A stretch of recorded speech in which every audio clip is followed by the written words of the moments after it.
semuanya, perkenalkan nama saya Agnes Salome dari Pendidikan Fisika Untirta B 2019 dengan NIM 2280190039. Untuk memulai pembelajaran, mari kita berdoa menurut kepercayaan masing-masing. Berdoa dimulai. Selesai. Halo semuanya, bagaimana nih kabar peserta didik? Saya harap kalian semua dalam keadaan baik-baik saja ya. Semangat belajarnya! Nah, pada kesempatan kali ini kita akan membahas mengenai penerapan gaya magnetik.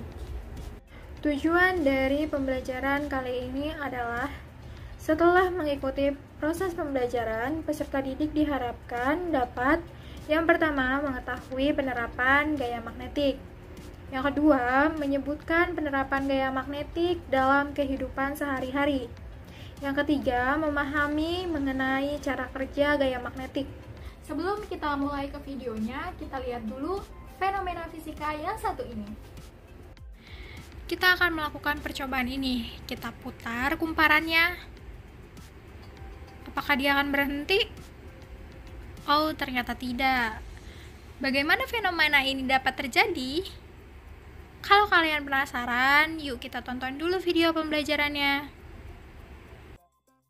Nah, kita akan merecall terlebih dahulu dari pembahasan yang telah dibahas oleh Miss Atika dan Miss Putri, yaitu mengenai induksi magnet dan gaya Lorentz atau gaya magnetik. Nah, induksi magnet ini berawal dari tidak terkendalinya putaran jarum kompas yang ada di kapal laut saat petir menyambar. Nah, Christian Ørsted pada tahun 1819 melakukan penelitian yang menunjukkan bahwa listrik dapat menimbulkan medan magnet. Nah, caranya dengan mengganti pergerakan jarum kompas saat diletakkan di dekat kabel yang dialiri arus listrik. Nah, percobaan ini kemudian dikenal dengan percobaan Ørsted. Selanjutnya, kita akan membahas mengenai gaya Lorentz. Nah, apa sih gaya Lorentz? Nah, gaya Lorentz adalah gaya yang timbul akibat adanya arus listrik dalam suatu medan magnet.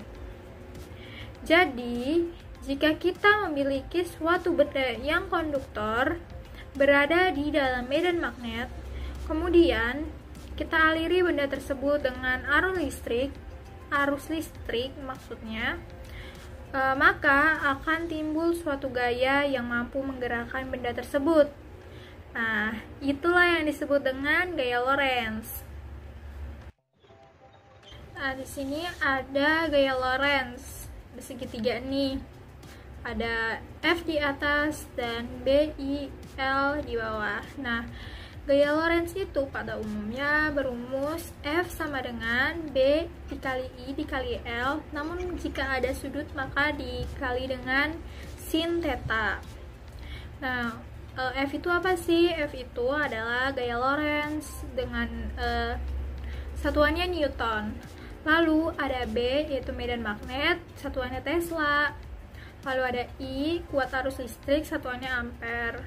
Yang terakhir ada L, itu panjang kawat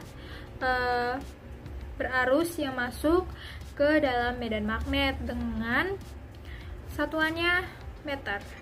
Nah, pada gaya Lorentz ini menerapkan kaidah tangan kanan. Tangan kanan kita seperti ini. Nah, untuk ibu jari ini menandakan dia arah arus listrik. Untuk yang telunjuk adalah arah medan magnet, dan yang tengah itu adalah arah gaya Lorentz-nya. Lalu kita akan masuk ke poin pertemuan kali ini, yaitu penerapan gaya magnetik. Nah, yang pertama itu ada galvanometer. Nah, galvanometer ini berperan sebagai komponen dasar pada beberapa alat ukur, antara lain ampermeter, voltmeter, serta ohmmeter. Nah, peralatan ini digunakan untuk mendeteksi dan mengukur arus listrik lemah. Oke, kita ke penerapan selanjutnya. Nah, penerapan yang ini beda daripada yang lain karena penerapan yang ini ada di bidang transportasi, yaitu pada kereta maglev. Nah, maglev merupakan kereta api yang menerapkan konsep magnet listrik untuk mengubah energi listrik menjadi energi mekanik. Nah, kata maglev itu berasal dari magnetic levitation.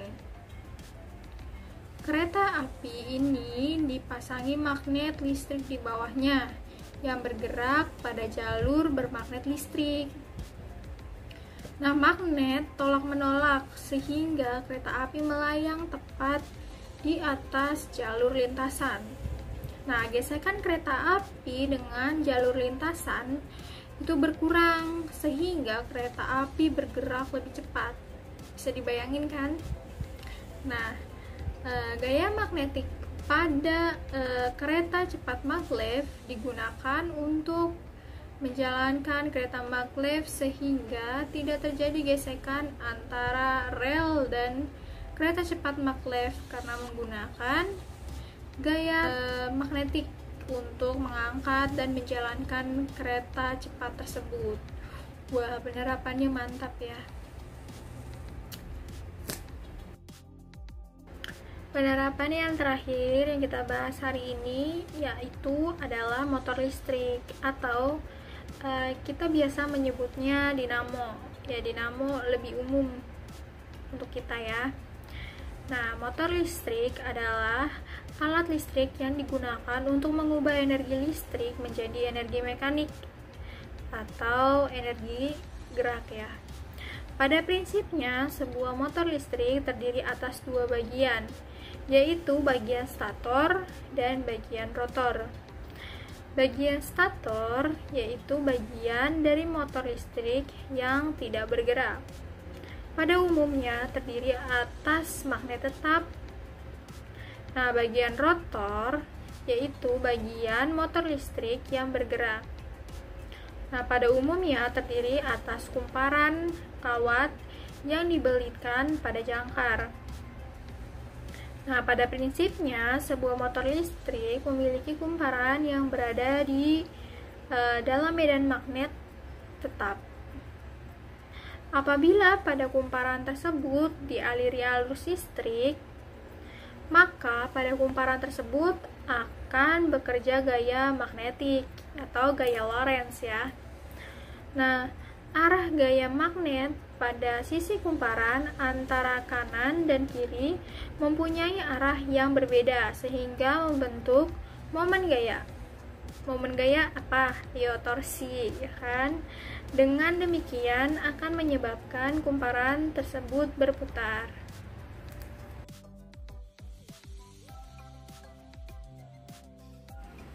Untuk alat dan bahan yang kita dapat sediakan yaitu ada tembaga sebesar 0,4 mm, ada baterai, ada solasi, dan pastinya kita menggunakan magnet. Kali ini kita menggunakan magnet U. Kita juga membutuhkan penggaris. Lalu kita memerlukan kertas, lalu sedotan. Sebenarnya yang akan kita gunakan adalah baterai yang berbentuk bulat. Baterai yang kotak akan kita manfaatkan sebagai alat bantu untuk membentuk kumparan. Lalu sedotannya ditaruh di samping menyesuaikan ukuran sisi kiri dan kanan. Lalu kita potong sesuai dengan ukuran yang telah kita ukur. Pada percobaan kali ini kita menggunakan tembaga sepanjang 30 cm. Ayo kita ukur dulu. Setelah itu kita potong. Ada baiknya dilebihi dari 30 cm. Sebelumnya ada alat yang tertinggal yaitu peniti sebesar 1 jempol kita. kita membutuhkan 2 peniti. Lalu kita lilitkan tembaga tersebut untuk membuat sebuah kumparan. Saya lebih suka untuk melilitnya dengan keadaan renggang, lalu nanti disatuin dalam kumparan terakhir. Lalu ikat kumparan di sisi kiri dan sisi kanan, seperti yang kita bisa lihat di video tersebut.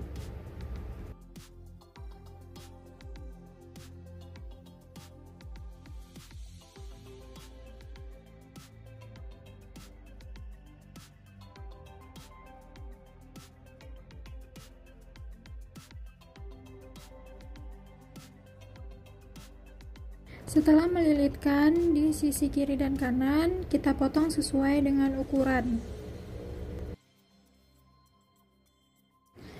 Lalu kupas tembaga di sisi kiri dan sisi kanan. Jangan lupa untuk melapisi meja dengan kertas agar mejanya tidak rusak.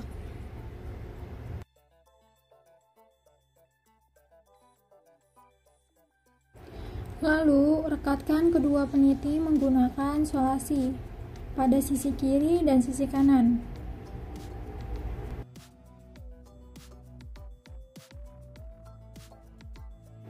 Lalu, masukkan sedotan di sisi kiri dan sisi kanan dari kumparan.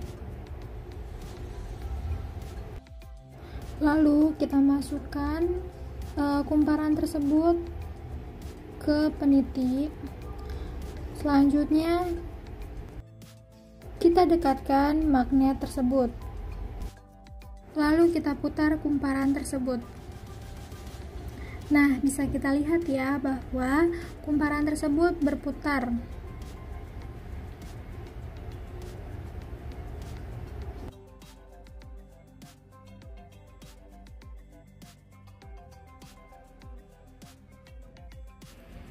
Ada suatu kawat berarus listrik 10 ampere dengan arah ke atas berada dalam medan magnet 0,5 Tesla dengan membentuk sudut 30 derajat terhadap kawat.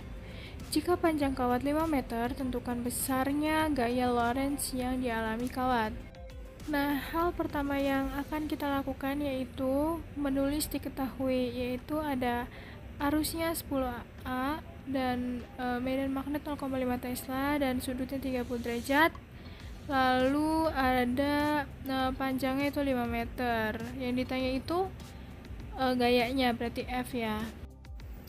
Rumusnya itu F sama dengan I dikali L dikali B sin theta. Lalu tinggal substitusi, yaitu 0,5 dikali 10 kali 5 kali sin 30. Maka hasilnya yaitu 12,5 Newton. Ini contoh soal kedua. Sebuah kawat berarus listrik didekatkan di antara dua kutub magnet utara dan selatan seperti gambar berikut ini nih. Maka yang ditanya adalah arah gaya Lorentz pada kawat adalah, langsung saja kita bahas, yaitu jadi arah medan magnet pada magnet batang itu berasal dari kutub utara menuju kutub selatan ya. Jadi arah medan magnet gambar di samping tadi adalah ke kanan dengan menggunakan kaidah tangan kanan ya yang sudah kita pelajari. Maka arah gaya Lorentz adalah masuk bidang kertas seperti pada gambar. Sekian video pembelajaran kali ini. Jangan lupa untuk mengerjakan tugas melalui Google Form yang saya buat di kolom deskripsi. Tanggal terakhir sampai pertemuan minggu depan. Jangan lupa untuk tetap jaga kesehatan dan tetap semangat.